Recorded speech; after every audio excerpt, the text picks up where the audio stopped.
Salam kerajaan and shalom. Kita sekarang beribadah dalam Strategic Hours New Dimension bersama gereja yang tidak lazim, Unusual Church New Dimension, The Desire of All Nation USA. Sebelum saya menyampaikan firman Tuhan, mari kita bersama berdoa. Bapa kami yang surga, Tuhan Yesus, Engkau sungguh baik pada pagi hari ini di Amerika maupun malam di Indonesia ataupun dimanapun belahan dunia. Tapi kami yakin bahwa kami semua sama-sama di dalam waktu yang sama berakselerasi dengan kerajaan surga. Biarlah Tuhan setiap firman yang disampaikan boleh memberikan kekuatan, boleh mengobarkan manusia roh kami Tuhan. Kami siap yang mendengar secara langsung maupun yang secara ulangan memberkati semua Tuhan. Biar semua yang bertelinga siap mendengar firman Tuhan. Haleluya. Amin. Amin. Oke, persoalan dalam hidup itu sebenarnya terjadi karena ketidakakuratan hidup dengan firman Tuhan. Itu dalam Wahyu 4 ayat 5 dikatakan bahwa ketika Yohanes mendapat penglihatan tentang ada mendengar suara guntur, dikatakan bahwa dan dari tahta itu keluar kilat dan bunyi guru yang menderu, dan 7 obor menyala-nyala di hadapan tahta itu. Itulah ketujuh roh itu. Nah, itu ada bunyi guru yang menderu. Tapi ketika dia terkonek dengan kerajaan surga, maka dia bisa mendengar suara itu, sehingga suatu undangan naiklah kemari. Nah, pertama Yohanes hanya mendengar guru atau noise, tapi kemudian menjadi suara atau voice. Nah, Yohanes 12 ayat 28-29 berbunyi, Bapa, muliakanlah namamu, maka terdengarlah suara dari surga. Aku telah memuliakannya, dan aku akan memuliakannya lagi. Orang banyak yang berdiri situ dan mendengarkannya berkata bahwa itu bunyi guntur. Nah, pada waktu Yesus mendengar suara Bapa, jelas suaranya, yaitu aku telah memuliakannya dan aku akan memuliakannya lagi kepada Yesus, karena Yesus terkonek akurat dengan Bapaknya. Sedangkan orang banyak yang berdiri situ hanya mendengar suara apa? Bunyi guntur.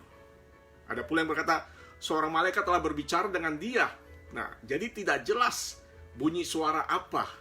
Nah, itu sebabnya kita harus mendengar dengan sungguh-sungguh. Apakah itu noise atau voice? Itu menentukan bagaimana cara kita mendengar. Nah, ketika suara atau voice Tuhan diperdengarkan, hanya orang yang akurat yang mendengar suara atau voice yang bermakna. Tapi bila tidak akurat, maka hanya suara guntur atau noise. Nah, Papa rohani saya memberikan ilustrasi atau memberikan suatu cerita tentang ada seorang pemuda ketika turun dari stasiun kereta api. Tiba-tiba dia mendengar suara Morse, yaitu suatu tanda bunyi seperti dalam perang atau dan sebagainya, Morse, tutut tutut tutut. Ya.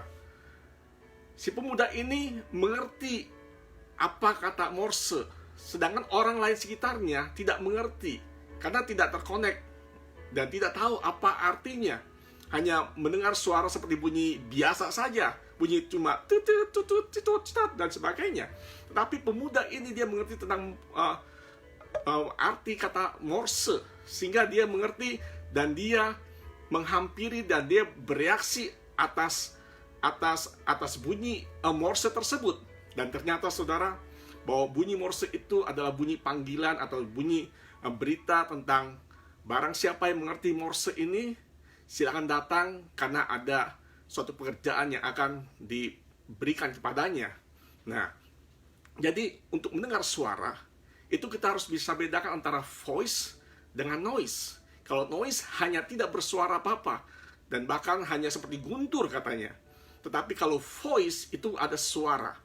Nah, sebab itu banyak sekali suatu kesalahpahaman tentang wahyu.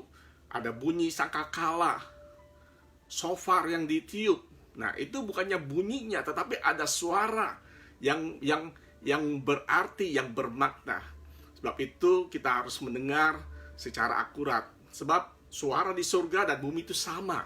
Oleh sebab itu yang bertelinga katakan dalam Wahyu ada 7 gereja, bukan 7 jemaat, tapi 7 gereja yang dikatakan setiap akhir daripada setiap jemaat atau setiap gereja itu dikatakan bahwa barang siapa bertelinga, hendaklah ia mendengar apa yang dikatakan roh.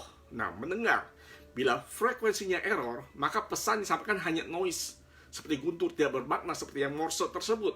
Karena dia tidak, frekuensinya tidak terkonek dengan arti Morse itu.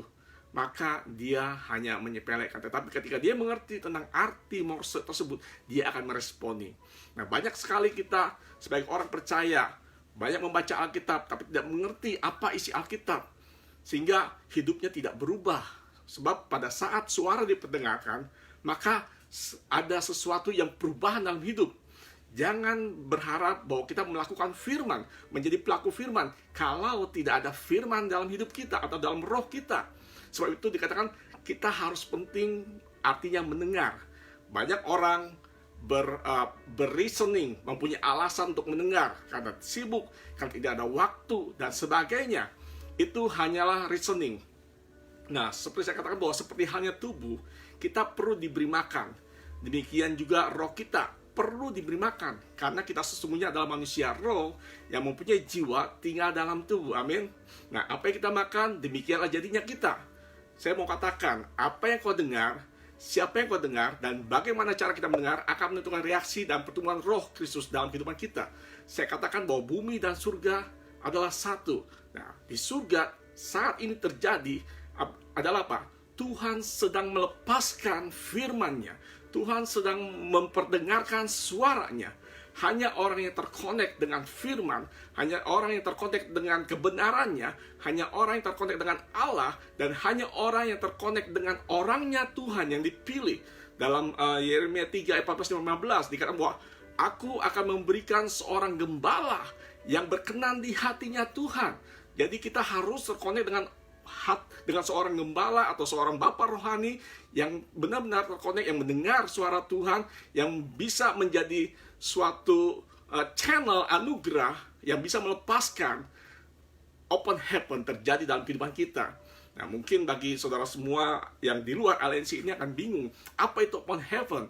Open heaven adalah suatu situasi, keadaan surgawi yang terbuka, karena menurut kitab Wahyu, langit ada tingkatannya, ada 3 tingkatan, yaitu tingkatan pertama, langit pertama adalah sebagai atmosfer di mana kita bernafas, dan tingkatan kedua disebut dengan heavenly places, yaitu apa? Tentang penguasa-penguasa udara di sana, dan juga di dalam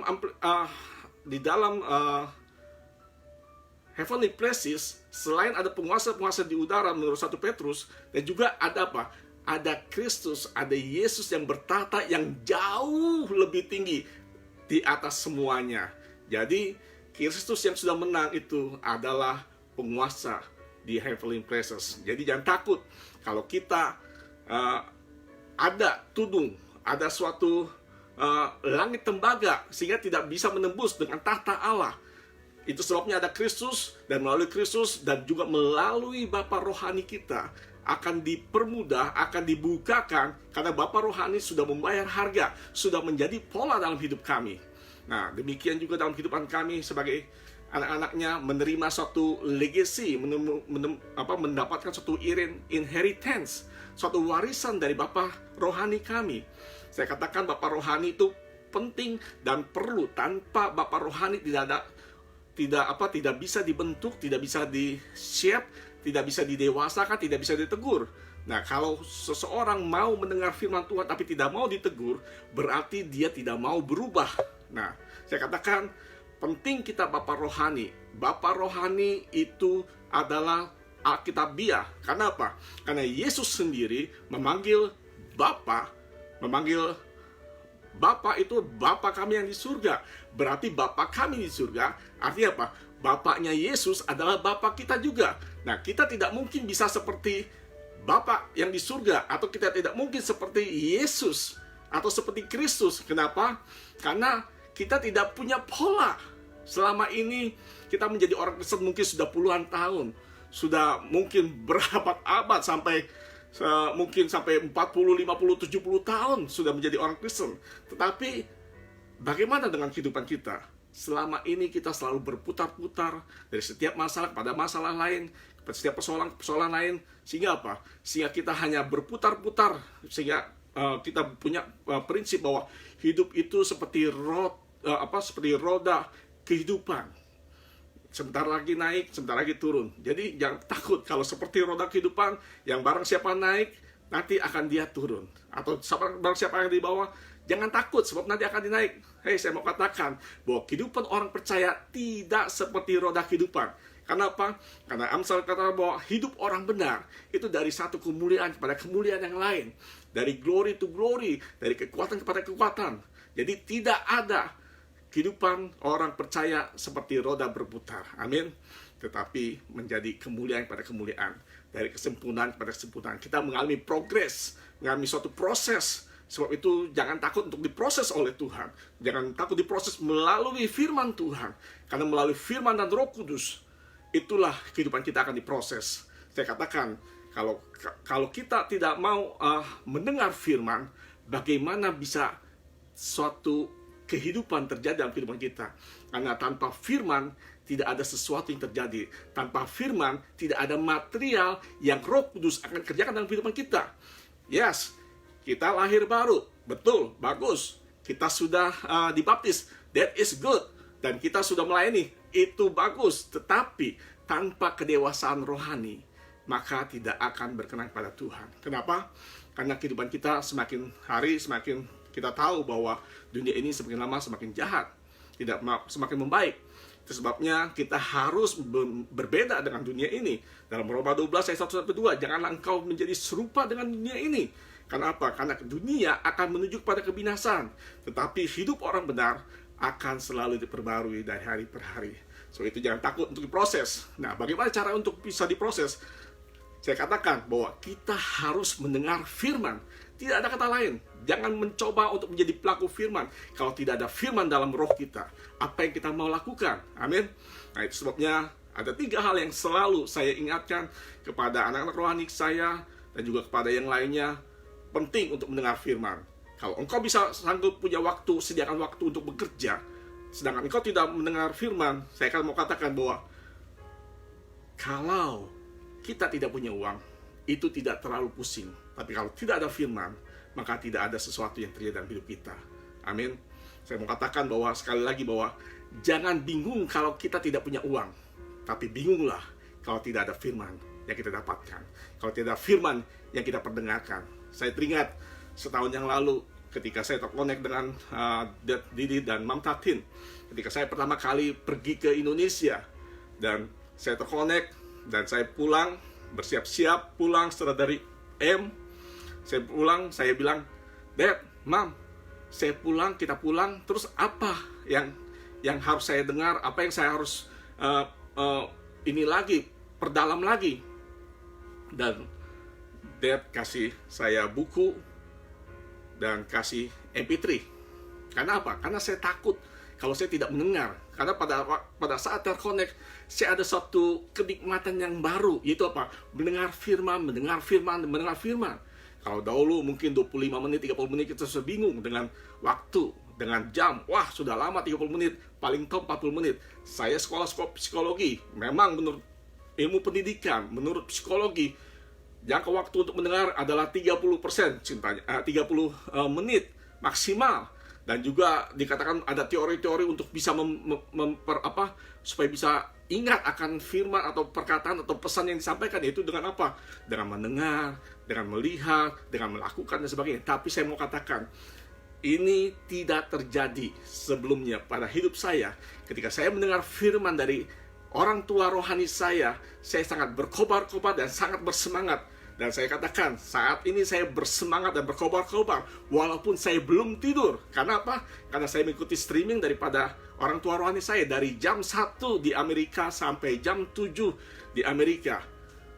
Dan sebelumnya saya tidak tidur sama sekali, tetapi roh saya berkobar-kobar. Saya mau katakan bahwa di surga tidak ada waktu, di surga tidak ada batas. Itu sebabnya biarlah kapasitas roh kita terus haus akan firman Tuhan, terus haus dan lapar akan firman Tuhan. Pada saat kita lapar dan haus akan firman Tuhan, maka roh kita akan berkobar-kobar, roh kita akan menjadi kuat, maka tubuh kita akan menjadi takluk kepada roh kita.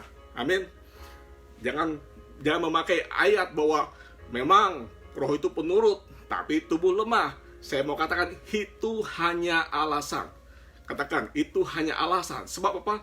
Sebab kalau kita membiasakan roh kita untuk menerima firman Tuhan dengan semangat dan berkobar-kobar, maka tubuh kita tidak menjadi alasan lagi untuk mendengar firman. Waktu tidak menjadi alasan lagi. Sebab apa? Surga dan bumi satu. Di surga tidak ada waktu. Di surga tidak ada batasan waktu. Oh, 1 jam, 2 jam. Tidak ada. Tapi kita ada rasa lapar dan haus dan tidak sadar bahwa, wow, saya sudah mendengar firman selama 6 jam. Katakan amin. Yang berkobar-kobar katakan amin. Dan saya mau katakan bahwa ada 3 hal. Yaitu 1, apa yang kau dengar itu menentukan. Dalam hidup ini banyak sekali suara, tapi tidak semua suara perlu kita dengar, betul? Karena ada suara-suara sumbang, karena ada suara-suara yang tidak perlu kita dengar. Karena jika kita mendengar setiap suara, maka hanya akan menimbulkan kebingungan. Karena tidak jelas apa yang kita dengar. Atau dikatakan bahwa terlalu noise, sehingga bukan voice yang kita dengar, betul? Nah, itu sebabnya dalam 1 Yohanes 2 ayat 16-17 dikatakan bahwa sebab semua yang ada dalam dunia ini, yaitu keinginan daging dan keinginan mata serta keangkuhan hidup, bukanlah berasal dari Bapa, melainkan dari dunia. Jadi keinginan mata, keinginan daging, keangkuhan hidup itu bukan berasal dari Bapa, melainkan dari dunia. Dan dunia ini apa? Sedang lenyap dengan keinginannya. Tetapi orang yang melakukan kehendak Allah tetap hidup selama-lamanya. Jangan berharap kita bisa melakukan kehendak Allah kalau kita tidak tahu apa yang diperdengarkan suaranya. Tadi ketika live, Dad memberikan suatu ilustrasi. Ada seorang tukang ledeng datang. Nah, dipanggil. Tukang ledeng dipanggil. Tetapi ketika dia datang ke rumah itu, dia melakukan semaunya saja. Itu apa? Dia ngecat, dia nyapu, dan sebagainya. Padahal dia tukang ledeng. Padahal dia dipanggil untuk mengerjakan ledeng atau suatu pump atau suatu plumbing. Tetapi dia tidak mendengar tentang apa perintahnya atau apa kemauannya. Dia hanya melakukan apa yang diingini oleh sendiri. Itu sebabnya banyak dalam Matius 7 contohnya. Banyak orang berseru bahwa Tuhan, Tuhan. Bukan setiap orang yang berseru pada Tuhan, Tuhan, dia akan masuk dalam kerajaan surga. Tetapi apa? Orang yang melakukan kehendak Bapa. Banyak yang berkata bahwa aku sudah melakukan mukjizat, aku sudah melakukan aktivitas ini, aku sudah memimpin pujian, aku sudah berkhotbah keliling, aku sudah melakukan ini dan sebagainya, aku sudah melakukan bakti sosial dan sebagainya. Tetapi apa firman Tuhan berkata bahwa barang siapa yang tidak melakukan kehendak Allah, maka disebut sebagai pembuat kejahatan dan akan diusir bukannya dari kerajaan surga, karena kalau sudah di surga dia tidak mungkin diusir lagi, tapi dia diinyakan sebelum dia masuk dalam kerajaan surga. Jadi kasihan sekali, dia sudah melakukan segala sesuatu yang menurut ukurannya. Dia sudah melakukan sesuatu. Itu sebabnya kita tidak bisa melakukan sesuatu dengan ukuran kita sendiri, tapi sesuai dengan ukurannya Kristus. Kristuslah sebagai ukurannya. Apakah kehendak Bapa? Kenapa? Kenapa ukuran Kristus? Karena Kristus sudah membuktikan bahwa dengan kehidupan Yesus di bumi ini sebagai manusia, dia sudah membuktikan, sudah mengosongkan dirinya sebagai Tuhan. Bukan berarti dia tidak menjadi Tuhan, tapi dia mengosongkan diri atau mengosongkan kemampuannya sebagai Tuhan menjadi manusia. Coba bayangkan kalau dia masih tetap melakukan mempunyai kemampuan otoritasnya sebagai Tuhan. Ketika dia dicambuk atau ketika dia disalib, dia bisa langsung hilang begitu saja. Tapi dia mengosongkan dirinya. Supaya apa? Karena dia cinta kepada kita. Kenapa? Karena dia mau melakukan kehendak Bapa. Sebabnya dikatakan bahwa makananku ialah melakukan kehendak Bapa dan menyelesaikannya. So itu hati-hati dengan apa yang kita dengar. Orang yang melakukan kehendak Allah tetap hidup selama-lamanya. Biasanya apa yang menjadi perhatian kita, itulah yang kita dengar, betul? Kita suka drama, maka kita akan selalu menonton drama. Kita suka bola, maka kita akan melihat bola. Entah itu jam berapapun, tengah malam atau pagi-pagi sekali. Kalau kita suka bola, kita akan nonton bola. Atau yang suka Grand Prix, atau suka balapan motor, balapan mobil. Kalau dia suka, tidak terpengaruh dengan jam apapun. Entah tengah pagi atau tengah malam maksud saya, atau pagi-pagi sekali, dia akan bela-belain untuk nonton. Betul? Nah, itu sebabnya kita perlu apa yang kita dengar. Kita harus mendengar dan kita punya rasa lapar dan haus akan firman Tuhan. Maka pada saat kita punya rasa lapar dan haus dan akan firman Tuhan, kita tidak akan punya alasan untuk beralasan. Kita tidak punya alasan untuk beralasan. Katakan, tidak punya alasan untuk beralasan. Kenapa? Karena kehausan dan lapar kita itu akan menutupi semuanya. Saya katakan, sama halnya banyak kemarin ada teman saya dari New York. Dia datang ke Philadelphia hanya untuk makan. Kenapa? Karena dia hanya untuk mau makan. Dia bela-belain. Padahal di New York pun ada makanan Indonesia. Dia mencari makanan Indonesia di Philadelphia. Karena Philadelphia terkenal dengan makanan Indonesianya. Saya mau katakan bahwa dia bela-belain untuk 2 jam pergi ke Philadelphia dan balik 2 jam lagi. 4 jam hanya untuk makan. Kenapa? Karena dia rasa mempunyai keinginan. Nah, pada saat kita punya keinginan untuk mendengar firman Tuhan, maka apapun keletihan kita, kecapaian kita, waktu kita akan kita singkirkan. Kenapa? Untuk mencapai rasa puas akan firman Tuhan. Amin. Nah, kita mendengar apa yang hanya memuaskan mempunyai keinginan daging, maka itu akan menuju kepada kesia-siaan. Kepuasan sementara itu akan lenyap. Apa yang kekal, yang tidak bisa hilang dari kita, yaitu apa? Dengar dan beri makan roh kita. Sehingga apa? Sehingga kita mengerti apa kehendak Tuhan. Betul? Seperti saya katakan, yang perlu diberi makan bukan tubuh saja, tapi roh kita juga perlu diberi makan setiap hari. Jika kita tidak beri makan, maka roh kita akan lemah. Bagaimana cara memberi makan roh kita? Yaitu dengan apa? Say yes and amen. Dan ini pelajaran yang sangat baru bagi saya. Dan saya telah praktekkan pada saat tidak mengerti. Banyak sekali firman Tuhan yang mungkin selama ini saya anggap mengerti. Tetapi ketika saya mendengar hal-hal yang baru daripada orang tua rohani saya banyak yang tidak mengerti. Apalagi pada waktu awal terkonek, saya tidak mengerti apa itu keimamatan Melkisedek, apa itu open heaven, apa itu dan sebagainya. Saya tidak mengerti. Tapi saya diajarkan bahwa hanya katakan yes and amen.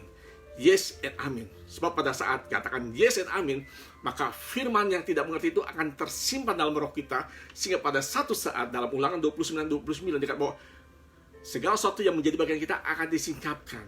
Pada saat apa? Pada saat kita terus menjaga kekonekan kita, keakuratan kita, frekuensi kita dengan Tuhan, dengan rumahnya, dengan orangnya Tuhan, maka firman Tuhan akan disingkapkan bagi kita.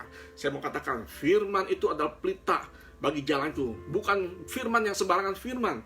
Bukan firman yang hanya kita baca, tetapi firman yang kita dengar. Sebab apa? Dalam Roma 10 ayat 17 dikatakan bahwa iman timbul bukan dari membaca Alkitab. Firman timbul bukan daripada membaca buku rohani. Tidak, saya katakan. Firman Tuhan berkata bahwa iman timbul dari pendengaran akan firman Kristus. Apa itu firman Kristus? Itu firman tentang Kristus. Sebab ada Rasul Paulus mengatakan bahwa doktrin Kristus, Christ doctrine. Nah, Christ doctrine bukan tentang doktrin dari satu organisasi atau gereja. Beda, ini adalah Alkitabiah. Karena pada saat itu tidak ada yang namanya doktrin dari sinode tertentu. Seperti halnya saya, doktrin dari Mennonite. Tidak ada doktrin Mennonite pada saat itu. Tapi ada doktrin Kristus dan doktrin para rasul. Yaitu apa? Doktrin yang membangun, merubuhkan stronghold, supaya kita apa? Supaya kita dibangun seperti dengan Kristus. Kedewasaan Kristus, kepenuhan dengan Kristus. Nah, baru saya disingkapkan tentang apa yang terjadi di surga. Itu terjadi di bumi. Kalau kita menyadari itu, maka kita mengamini tentang Matius 6 ayat 10. Biarlah di bumi seperti di surga. Let the earth become one. Katakan begitu. Surga dan bumi menjadi satu. Kenapa? Karena apa yang terjadi saat ini terjadi aktivitas di surga. Saya mau katakan bahwa aktivitas surga itu aktif sampai saat ini. Di antaranya apa? Itu ada suara yang dilepaskan.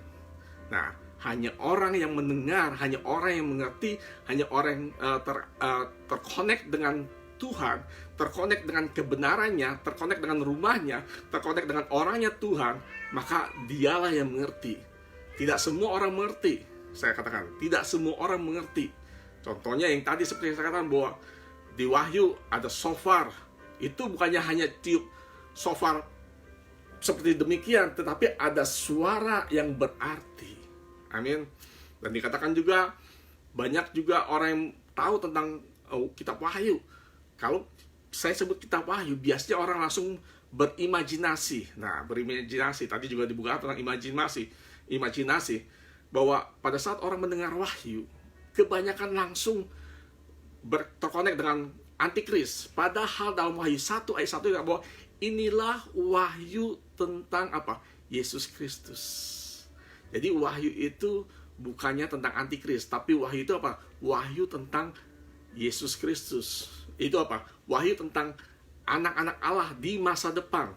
Saya mau katakan, ketika Yohanes mendengar pewahyuan, ketika Yohanes diperlihatkan tentang pewahyuan masa depan, pada saat itu Yohanes tidak takut. Yohanes justru bersemangat karena kadang-kadang dia satu saat dia berkata bahwa siapakah Tuhan yang sanggup membuka scroll, membuka apa scroll itu, apa itu scroll? Siapakah yang sanggup membuka surat itu? Dia khawatir tidak ada yang sanggup, tapi Kristus, Yesus sebagai imam Melkisedek, dia yang sanggup. Dialah yang sanggup membukakan the scroll. Nah, itu sebabnya saya katakan bahwa kita jangan takut dengan masa depan kita. Sebab apa? Sebab iblis selalu penipu. Iblis menipu, dia adalah bapak pembohong. Dia hanya membunuh, mencuri, dan membinasakan. Sebabnya kita jangan mendengar suara-suara lain selain suara Tuhan. Nah, bagaimana kita bisa mendengar suara Tuhan? Yaitu dari orangnya Tuhan yang diperdengarkan. Apa yang kita dengar itu penting. Jika kita masih suka mendengar firman soal berkat, doa yang dikabulkan, atau pengurapan, itu masih seputar pergumulan hidup. Betul? Kita harus naik statur rohani kita tentang kerajaan surga. Mungkin orang berkata, wah, tentang kerajaan surga, tentang upah hebat itu terlalu tinggi sekali. Saya mau katakan, kalau engkau tidak mau tinggi, kalau rohanianmu tidak mau terangkat, tidak mau upgrade, tidak mau update, tidak mau next level, maka engkau tidak akan mengerti tentang kerajaan firman. Kerajaan Allah, firman Kristus. So apa? Sebab firman Kristus itu bukannya soal jasmani dan bukan jasmani atau material yang kelihatan, tetapi hal-hal yang berkat-berkat surga atau berkat rohani yang dari surga, dikatakan demikian. Karena alam fakta kita sebenarnya sudah terjadi terlebih dahulu di alam supernatural. Amin. Contoh, sebelum kita marah atau ngamuk, pasti kita geram dulu, betul? Di pikiran atau emosi kita. Nah, baru kemudian kita keluarkan sehingga orang melihat dan tahu jika kita marah, betul? Nah, saya kasih tahu, iblis sebenarnya tidak tahu atau tidak bisa baca pikiran kita. Dan iblis juga tidak bisa membaca masa depan kita, tapi dia bisa memperdaya pikiran kita. Itu sebabnya pikiranlah yang paling pertama kali diserang oleh iblis. Sebab itu kita harus menjaga hati kita. Kenapa? Dari hati kita terpancar kehidupan. Saya mau katakan, banyak orang berkata bahwa saya menjaga hati dengan tidak marah, dengan tidak geram, dengan tidak kecewa, dengan tidak iri hati, dengan menahan diri. Ingat, menahan diri bukan cara untuk menjaga hati. Amsal 3 ayat 1 dikata bahwa biarlah engkau penuh dengan firman, penuhi hatimu, jaga hatimu dengan firman, dengan Taurat, dengan perintahnya. Amsal 3 ayat 1. Atau Filipi 4 ayat 7 dikatakan bahwa damai sejahtera dari surga memenuhi hati dan menjaga hati kita. Jadi tidak bisa kita menjaga hati kita dengan menahan diri supaya tidak marah pada saat dikecewakan atau kita ngiri. Tadi dikatakan bahwa mengiri dan kanan. Kalau ada orang mengiri, ya kita ke kanan aja. Jadi kita nggak ketemu dengan mereka. Amin. Itu sebabnya kita harus benar-benar terkonek dengan rumahnya Tuhan. Nah, Iblis tidak tahu tentang masa depan kita. Iblis tidak tahu tentang pikiran kita, tapi dia bisa memancing. Sebab itu katakan bahwa janganlah engkau beri kesempatan kepada iblis. Kenapa? Pada saat kesempatan itu berarti dipancing, menjadi bait, menjadi satu pancingan bagi si iblis, sehingga dia bisa membaca dari gerakan tubuh kita, dari cara kita bereaksi. Coba bayangkan, pada saat kita mendengar suatu berita yang mengejutkan atau menyedihkan, atau sangat mengecewakan, kita langsung berekspresi tanpa kita sadar kita sudah memberikan suatu reaksi, sehingga iblis bisa melihat, bahkan orang lain pun bisa melihat bahwa, oh kamu lagi sedih, oh kamu lagi marah. Kenapa? Karena reaksinya itu pancingan, istilahnya gitu. So itu kita harus penuh dengan firman. Pada saat kita penuh dengan firman, walaupun masalah ada, walaupun persoalan ada, kita akan tenang. Kenapa? Karena punya damai sejahtera. Ada punya apa? Punya peace, punya joyful, punya righteousness. Kita bersikap dengan benar, yaitu melalui apa? Melalui Roh Kudus. Pada saat kita apa? Pada saat kita penuh dengan firman. Amin.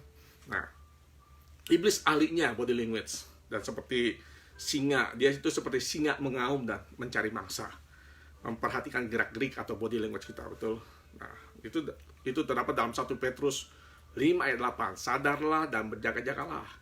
Lawanmu si iblis berjalan keliling sama seperti singa yang mengaum-ngaum dan mencari orang yang dapat telannya. Iblis tidak takut dengan kita rajin berdoa atau rajin berpuasa. Kalau ada pendeta yang mengatakan bahwa kita mengusir iblis dengan berpuasa dan berdoa beberapa hari, berarti dia nggak punya otoritas dan kuasa. Tidak bedanya dengan keliling atau dukun. Kalau mencari ilmu harus berpuasa, harus berdiam diri. Untuk mendengar suara Tuhan, dulu saya ada mendengar, ada seorang pendeta, ada seorang hamba Tuhan. Dia mendengar suara Tuhan harus pergi ke gunung. Dia harus diam, bukan bermeditasi, tapi melakukan sabat selama 2 hari, 3 hari untuk mendengar suara Tuhan, katanya. Saya mengatakan, berarti dia belum terkonek.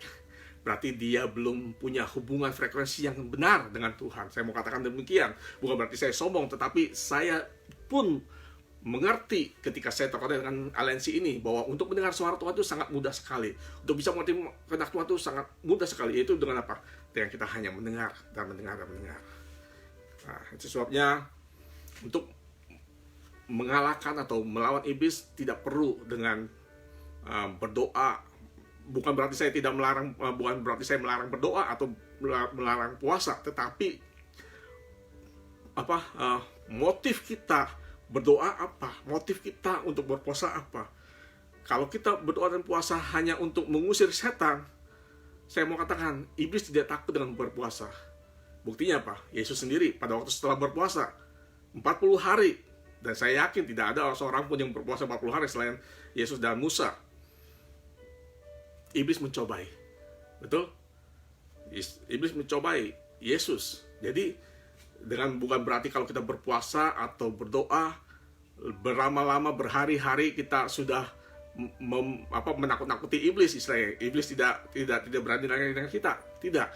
Tapi firman Tuhan berkata dalam Yakobus 4 ayat 7, karena itu tunduklah kepada Allah dan lawanlah iblis, maka ia akan lari daripadamu. Cuma satu kuncinya untuk bisa mengalahkan iblis, supaya iblis lari tunggang langgang, yaitu dengan apa?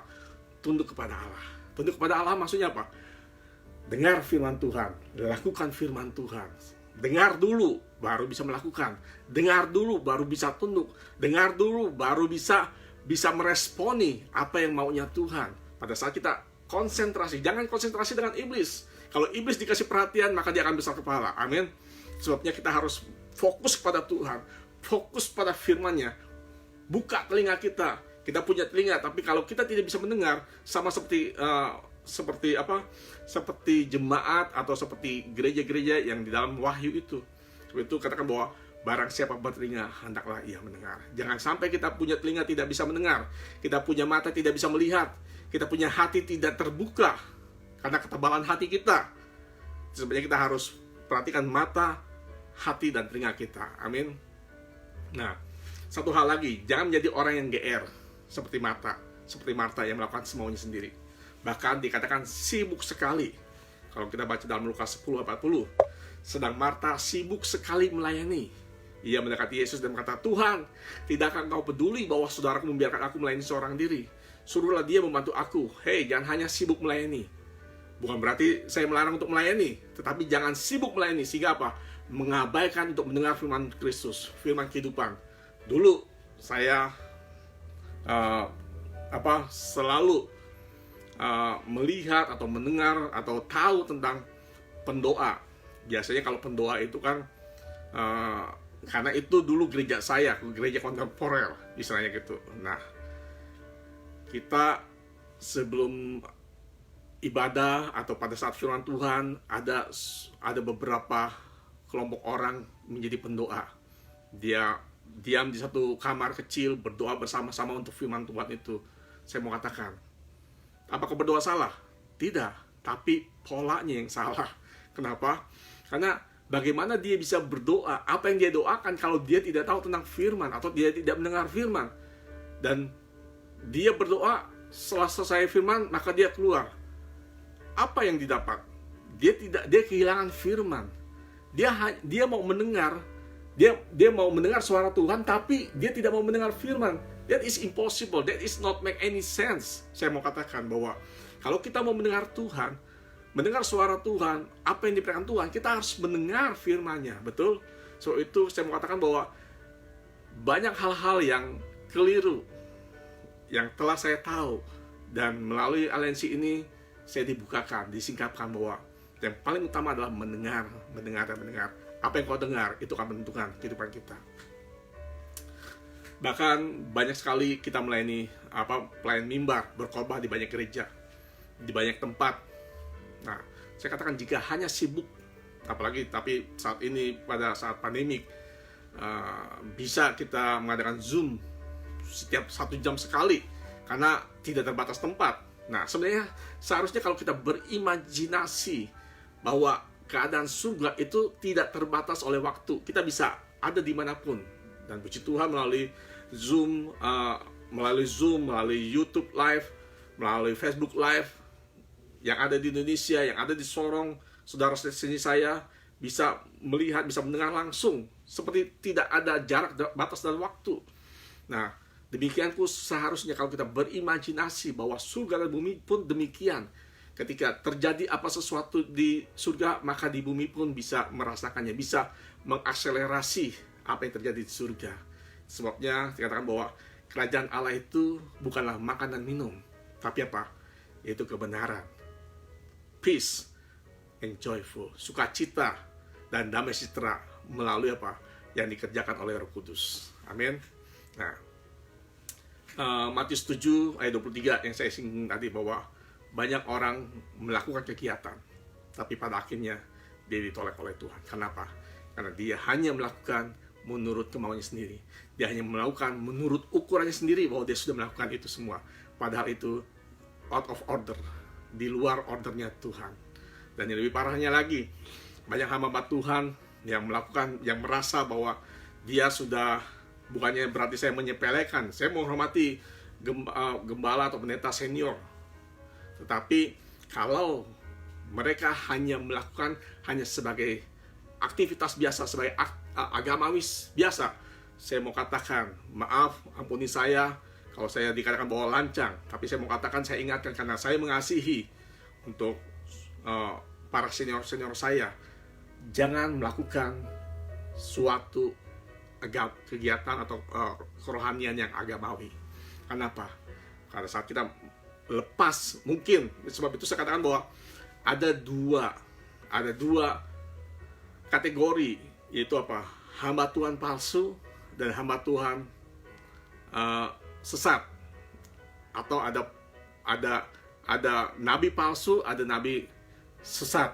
Nah, apa yang maksud dengan palsu? Palsu itu berarti dia tidak pernah menjadi hamba Tuhan, atau dia tidak pernah menjadi nabi. Tapi kalau dia hamba Tuhan sesat, atau hamba Tuhan atau pendeta nabi sesat, maka berarti dia pernah jadi hamba Tuhan dan dia pernah benar-benar sesuai dengan ordernya Tuhan. Tetapi karena sesuatu dan satu hal, maka dia melenceng. Tidak usah jauh-jauh, cuma satu hal dia melenceng, maka itu akan menjadi sesat. Nah, itu sebabnya dalam aliansi ini, Bapak rohani saya selalu mengingatkan kita. Dalam rumah tangga saya juga anak-anak saya juga diingatkan bahwa kita harus clean, clear, sama pure. Jangan ada motif. Dalam hal apa? Dalam hal motif, dalam hal money, dalam hal merit, dalam hal apapun, terbuka semuanya. Tidak ada seperti apa? Kristal clear. Harus seperti kristal, terlihat. Tidak ada bayang-bayang. Terlihat tembus. Seperti kemarin diceritakan orang tua rohani saya pergi ke Raja Ampat. Airnya clear kayak kristal, bisa ngaca, bisa melihat, tidak ada bayang-bayang. Nah, demikian pun hidup kita. Jangan bayang-bayang, jangan shadow, atau jangan ada di area gray. Sebab area gray itu sebenarnya tidak ada area gray, karena cuma ada terang dan gelap, tidak ada abu-abu. Kalau kita tidak hidup dalam terang, maka berarti kita hidup dalam gelap. Untuk bisa lepas dari hidup dalam gelap, itu apa? Hanya pindah dari gelap kepada terang. Amin. Nah, saya katakan bahwa hidup kita harus mengalami kematian daging yang mengalami progres. Hidup kita harus terus diperbarui. Dengan apa? Dengan firman. Jika kita menolak diproses atau dibentuk, tidak akan ada progres. No proses, no progress. No progress, no reward. Jika diproses, jangan suka protes. Karena tidak akan ada proses. Tidak akan ada progres. Tidak akan ada satu update. Tidak ada suatu peningkatan. Jadi, saya katakan sekali lagi, hati-hati dengan apa yang kita dengar. Karena kita asalnya punya sin nature, yaitu sifat dosa. Orang tidak perlu diajarkan untuk berbuat dosa, karena dia punya sin nature. Sehingga lebih cepat atau mudah connect dengan hal-hal yang tidak benar. Kita tidak usah untuk belajar untuk berbuat dosa. Otomatis, kalau kita biarkan tubuh kita biarkan pikiran kita menjadi liar, menjadi wild, maka kita akan otomatis terseret atau kita akan beralih pada kedagingan kita. Tapi pada saat kita ingin hidup dalam roh, itu kita harus terus mendapatkan mendapat asupan, mendapat masukan firman terus. Itu sebabnya apa yang kita dengar itu menentukan hidup kita. Sin habit, sin nature itu di dalam roh, sin habit di dalam jiwa. Yang namanya sebut dosa itu sebutnya dengan hamartia. Artinya apa? Tidak tepat. Kalau hidup kita tidak tepat, tidak sesuai dengan destiny Tuhan, tidak sesuai dengan kemauan Tuhan, berarti kita sudah berdosa. Dosa adalah apa? Dikatakan dalam firman Tuhan, dosa adalah pelanggaran akan firman Allah. Kalau kita melanggar firman Tuhan, nah firman Tuhan bukan berarti membunuh, mencuri, dan sebagainya. Tetapi apa yang Tuhan suruh, apa yang Tuhan mau kita tidak lakukan, maka kita sudah melanggar firman Tuhan. That's so simple, that's so easy. Tapi kadang-kala iblis mengcovernya bahwa kamu berdosa kalau kamu berzina, kamu berdosa kalau kamu mencuri, kamu berdosa kalau kamu berbohong. Saya katakan, kalau kita tidak melakukan apa kehendak Tuhan, itu pun kita sudah berdosa. Kalau kita melakukan apa keinginan kita sendiri, maka kita pun sudah berdosa. Tetapi bukan berarti bahwa itu menjadi satu suatu bagi iblis untuk menyerang kita. No, kita adalah orang berdosa, betul. Tetapi kita sudah dibebaskan. Kita sudah dibebaskan. So itu beri diri kita untuk selalu dibentuk dan beri diri kita untuk selalu selalu diubahkan. Kalau kita sudah tidak mau diubahkan, kita tidak mau ditegur, kita tidak mau didisiplin, maka kita sudah mengalami suatu stagnasi. Kita sudah mengalami suatu kepada kebinasaan. Dikatakan dalam 2 Korintus 5 ayat 17. Jadi, siapa yang ada dalam Kristus, ia adalah ciptaan baru. Apanya yang baru? Rohnya. Karena kita mempunyai DNA Kristus. Kita tidak bisa sama seperti Bapa, tapi kita bisa sama seperti Kristus. Melalui apa? Karena roh kita. Ketika kita lahir baru bukan berarti dia pada saat dia dibaptis dia menjadi lahir baru. Belum tentu. Saya katakan belum tentu. Pada saat dia lahir baru, dia memberi dirinya, punya voluntary freely, memberikan dirinya untuk apa? Untuk dibentuk oleh Tuhan, untuk dibentuk oleh firman. Itu sebabnya saya kemarin dapat penyikapan bahwa ketika Yesus di atas kayu salib, dia berkata, aku serahkan rohku kepadamu Bapa. Artinya apa? Artinya dia sudah apa? Melakukan voluntary freely semuanya, bukan dengan keterpaksaan. Pada saat kita melakukan dengan voluntary freely, maka penyingkapan firman Tuhan akan semakin dahsyat dalam hidup kita. Pada saat kita mau dibentuk, memberikan diri kita dibentuk melalui Bapa rohani kita, melalui firman, melalui pekerjaan Roh Kudus, maka percayalah, kita akan mengalami progres. Kita akan mengalami namanya open heaven. Tidak lagi suatu hambatan untuk menerima penyingkapan firman Tuhan. Open heaven ini bukan bicara tentang berkat jasmani. Saya katakan itu terlalu encer atau terlalu cetek misalnya gitu. Kalau orang Jakarta bilang terlalu cetek, terlalu dangkal sekali kalau hanya bicara tentang penyingkapan open heaven itu hanya soal berkat jasmani dan materi. Saya katakan bahwa penyingkapan tentang open heaven itu adalah berkat surgawi secara rohani. Pada saat kita mengalami hal-hal yang rohani, maka hal-hal yang di dunia ini, yang jasmani, akan berakselerasi dan akan mengikuti. Amin. Nah, renewing atau pembaharuan pikiran, seperti halnya wifi. Kalau sudah ada data wifi di rumah saya, tanpa saya bersusah payah mencoba connect, maka otomatis ketika saya dekat rumah dan wifi-nya on, langsung terkonek. Demikian dengan dosa. Karena kita dahulunya manusia berdosa atau flesh, mudah sekali jatuh dalam dosa dibanding berbuat kebenaran. Makanya kita harus menjauhi kejahatan. 1 Tesalonika 5 ayat 22. Jauhkanlah dirimu dari segala jenis kejahatan. Jangan dengar yang macam-macam, karena roh kita akan bisa terkontaminasi. Nah, yang kedua, tadi apa yang kita dengar? Yang kedua, siapa yang kita dengar? Terima kasih kepada Tuhan yang sudah mengirimkan dan memberikan kami orang tua rohani, yaitu Didit dan Martin, sebagai orang tua rohani. Saya katakan orang tua karena ada dad and mom rohani yang turut membangun manusia roh saya. Tidak membangun manusia, tidak berdasarkan denominasi atau sinode gereja atau gemar senior dari gereja yang sama.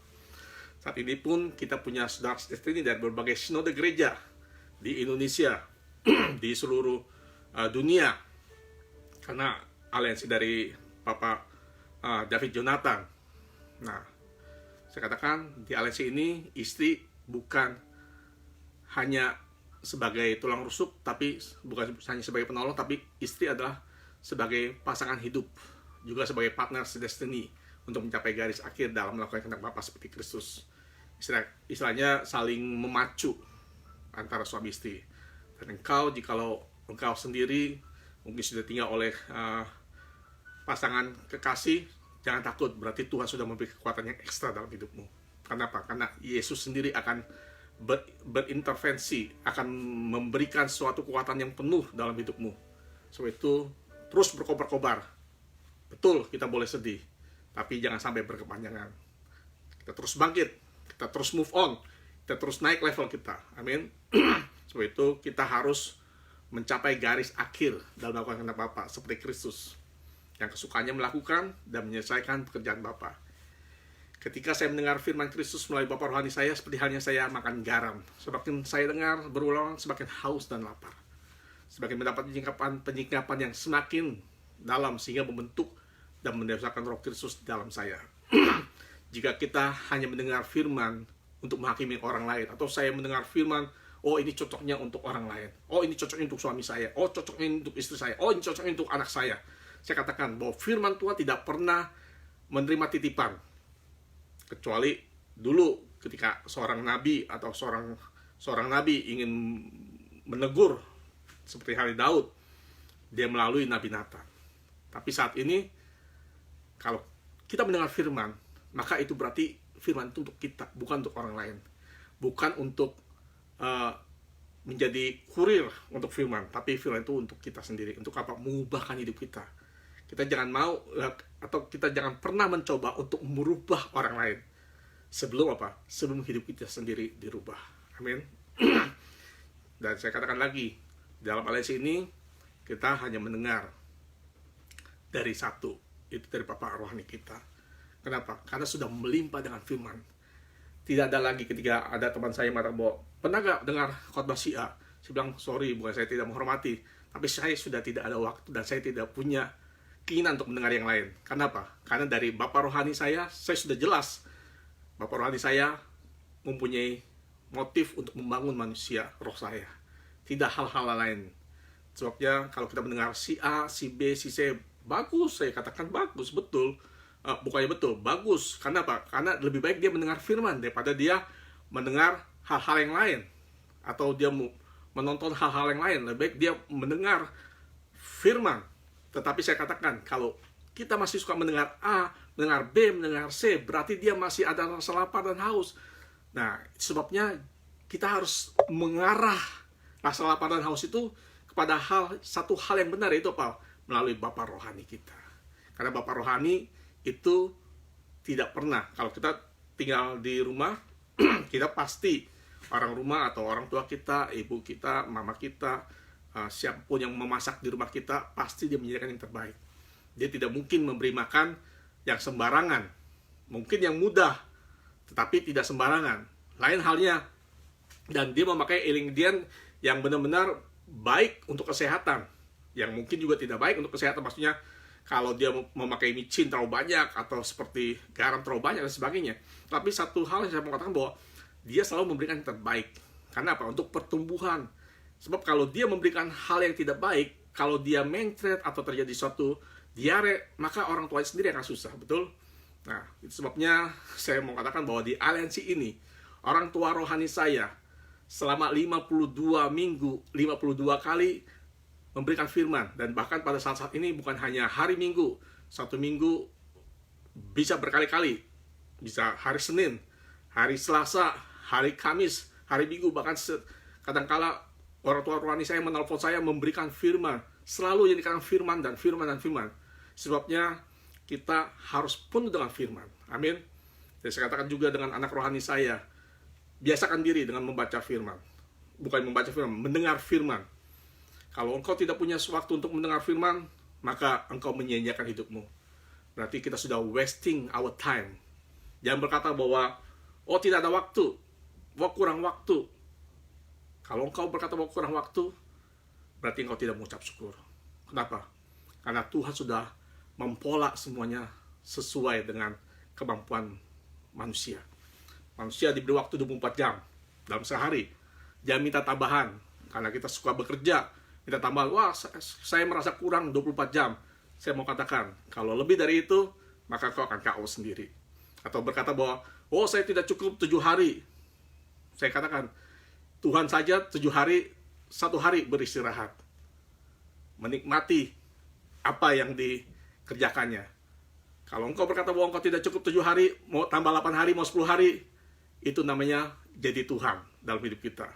Dan tidak mengucap syukur. Saya mau katakan bahwa, sekali lagi dengan tegas, saya mengasihi untuk siapapun yang mendengar firman Tuhan ini, bahwa biasakan untuk menyukai firman. Saya tidak peduli apa jabatanmu, entah engkau pengerja, entah engkau pemain musik, entah engkau pelayan Tuhan. Kalau engkau tidak mendengar firman, maka engkau tidak melakukan sesuai dengan hak Tuhan. Sesimpel like that. Kalau engkau hanya bermain musik, kalau engkau hanya melayani setiap sesuatu tapi tak mendengar firman, kalau engkau mendengar semaumu saja, tidak ada namanya chain of command, tidak ada orang yang di atas kita yang membimbing kita. Nah, puji Tuhan, sebelum saya terkenal dengan Bapak rohani saya mempunyai rasa haus untuk seorang mentor, untuk seorang boksu. Sebabnya saya katakanlah Bapak rohani saya suka mengolok saya. Sebab sebelum terkonek saya selalu manggil beliau dengan boksu, dengan mentor. Dan ternyata ketika saya mengetahui bahwa saya tidak butuh mentor, saya tidak butuh boksu, tapi saya butuh Bapak rohani yang berkenan dengan hatinya Tuhan, yang memberi saya makanan dengan knowledge dan understanding and wisdom. Itu yang saya butuhkan. Kenapa? Karena ketika saya menyadari, ketika saya melihat bahwa banyak hal yang dalam hidup saya yang harus dikerjakan oleh firman, dengan bantuan dengan bantuan Bapak rohani. Kalau engkau tidak mau ditegur oleh firman Tuhan, maka engkau berarti sudah mau menang sendiri, atau mau egois, atau tidak mau seturut dengan firman Tuhan. Nah, yang ketiga, saya langsung loncat. Yang ketiga, bagaimana kita mendengar. Amin. Bagaimana kita mendengar. Banyak orang berkata bahwa saya tidur-tiduran saja bisa kok mendengar firman. Saya mau katakan, tidak ada orang tiduran bisa mendengar firman. Dengan melalui aliansi ini saya diajar bahwa Pada saat saya mendengar, menunjukkan tentang konsentrasi saya penuh apa? Dengan mencatat. Dan saya rasakan, kalau saya mengantuk, kalau saya tidak konsentrasi, maka catatan saya akan acak-acakan. Tulisannya akan acak-acakan. Mungkin bisa seperti Z atau KKK doang. Atau seperti LL doang, kayak ngantuk seperti demikian. Itu sebabnya penting bagaimana kita mendengar firman Tuhan. Sebabnya saya katakan pada anak rohani saya, biasakan untuk mencatat. Bukan berarti kita mencatat dan hanya mencatat saja, tapi dengan mencatat berarti kita punya telinga disendengkan, kita punya telinga dipersiapkan untuk mendengar. Sebab kalau kita tidak mendengar dengan tepat, jangan berpikir pada saat mendengar, jangan berimajinasi atau mempunyai pikiran sendiri, mengartikan. Nah, seperti halnya Mam Tatin pernah mengilustrasikan pada saat seseorang mendengar firman. Contohnya tentang Matius 6 ayat 10, surga dan bumi menjadi satu. Terus tiba-tiba dia berkata bahwa, yes, saya dapat firman. Nah, firmannya apa? Tentang hal yang lain, di luar tentang bumi dan surga jadi satu. Tapi dia bilang bahwa, ya puji Tuhan, saya mendapat firman. Mendapat firman apa? Bahwa saya harus mengasihi, bahwa saya harus tidak berbuat jahat dan sebagainya. Saya bilang, itu hanya firman-firmanan. Engkau mendefinisikan ulang. Ingat, pada saat kita mendefinisikan ulang, berarti kita sudah lost dari fokus, lost daripada arti daripada firman itu sendiri. Sebab itu kita harus mendengar.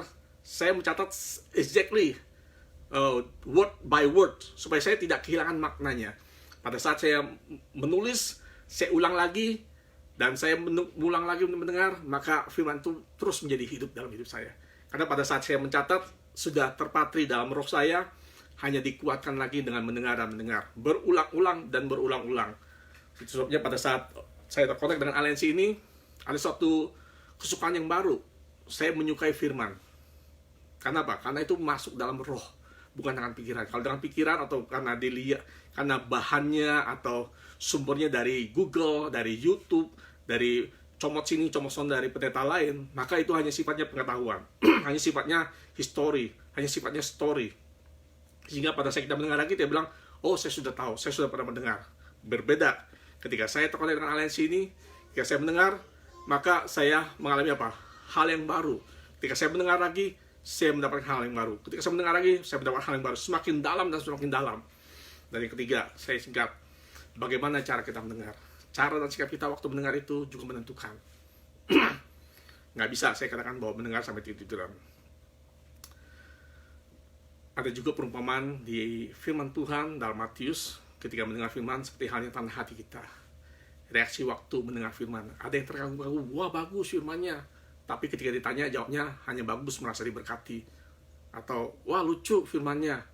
Dan bahkan yang parahnya lagi, ketika sudah makan atau 15 menit setelah ibadah, maka lupa. Dan kan ditanya untuk seminggu yang lalu. Tapi ketika saya terkonek dengan aliansi ini, boleh diingat. Bahwa boleh dicoba, istilahnya. Hari Kamis kemarin, bicara tentang what happened now in heaven. Apa yang terjadi di surga. Dan hari Senin, Zoom juga dikatakan tentang apa? Tentang hal-hal yang dikatakan bahwa PR bagi gereja saat ini dan sebagainya. Saya mengingat semuanya. Dan bukan berarti semuanya saya ingat semuanya, tapi saya terus mengulang dan terus mengulang. Itulah yang membuat roh itu atau firman itu menjadi kuat dalam roh saya. Itu sebabnya kalau firman disampaikan kita menangis, itu berarti firman itu hanya menyentuh jiwa kita, perasaan kita. Tapi kalau firman itu kita dengar berkobar-kobar, maka berarti itu masuk ke dalam roh kita. Sebab seperti halnya pada waktu Yesus bangkit, dia berjalan bersama muridnya ke Emmaus. Murid-muridnya berkata setelah Yesus menghilang, berkata bahwa pantas ketika kita mendengar dia berkata-kata, roh kita berkobar-kobar. Nah, pada saat kita mendengar firman, seharusnya kita berkobar-kobar. Bukan dengan berkata bahwa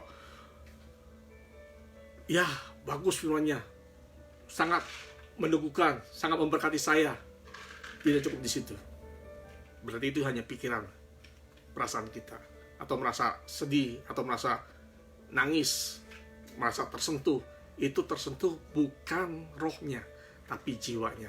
Tapi pada saat kita mendengar firman, kita berkobar-kobar. Saya katakan, berkobar-kobar firman Tuhan itu benih yang ditaburkan di tanah yang mana? Tanah berbatu-batu, tanah semak duri, atau tanah di jalanan.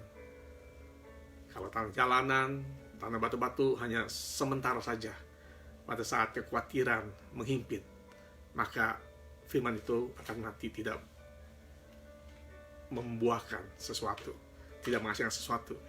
Tapi pada saat firman atau benih itu jatuh di tanah yang baik, maka firman itu, ingat, firman itu berbuah 30, 60, sampai 100 kali lipat.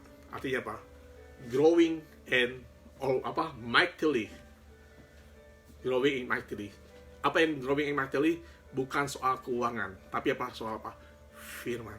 So itu saya mau katakan, apa yang kau dengar, siapa yang kau dengar, dan bagaimana kau mendengar, itu menentukan kehidupan kita. Mulai saat ini menyukai firman. Kalau sudah mulai, terus tingkatkan.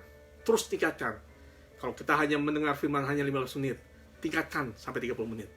Kalau 30 menit, 1 jam, terus belajar. Nah, saya belajar.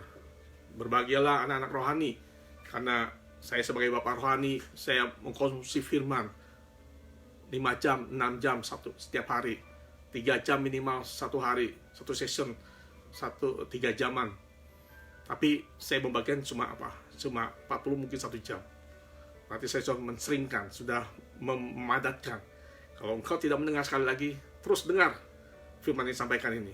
Memang mungkin sudah pendengar, saya sudah pendengar.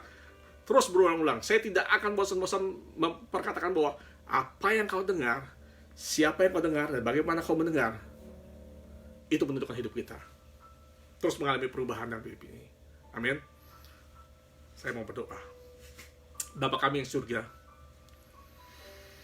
kami ucap syukur karena kami punya Bapa rohani, Bapa di atas kami, orang-orang di atas kami yang dipercayakan oleh Tuhan untuk membukakan bagi kami open heaven, sehingga kami mengalami double decade, suatu berkat seperti Nuh menyembur dari langit dan dari bumi, sehingga walaupun hari-hari terakhir ini hari-hari yang sulit, tapi kami tidak melihat itu sebagai suatu bencana seperti Nuh, tapi kami berada dalam channel anugerahnya daripada orangnya Tuhan. Kau berkati Bapak rohani kami, Daddy Didit, Mam Tatin, kau berkati juga Papa Jonathan, serta Mam Helen, dan juga kau berkati saudara-saudara Stini yang saling menguatkan Tuhan, sehingga kami boleh bersama-sama berlari lebih kencang lagi di akhir-akhir yang waktunya sudah dekat ini Tuhan. Dan setiap anak rohani, biarlah engkau punya rasa lapar dan haus akan firman Tuhan. Terus buka, memperbesar kapasitasmu. Pada saat kapasitas rohmu dibuka, maka firman akan mudah masuk dan merubah hidup kita. Jangan berharap untuk merubah terjadi keadaan atau situasi di bumi ini, atau keadaan kita, atau hidup kita, atau masalah kita dahulu, tanpa ada firman. Karena tanpa firman, tidak akan terjadi sesuatu. Dalam nama Yesus, Tuhan memberkati. Amin. Selamat hari Minggu. Tuhan memberkati kita semua. Haleluya.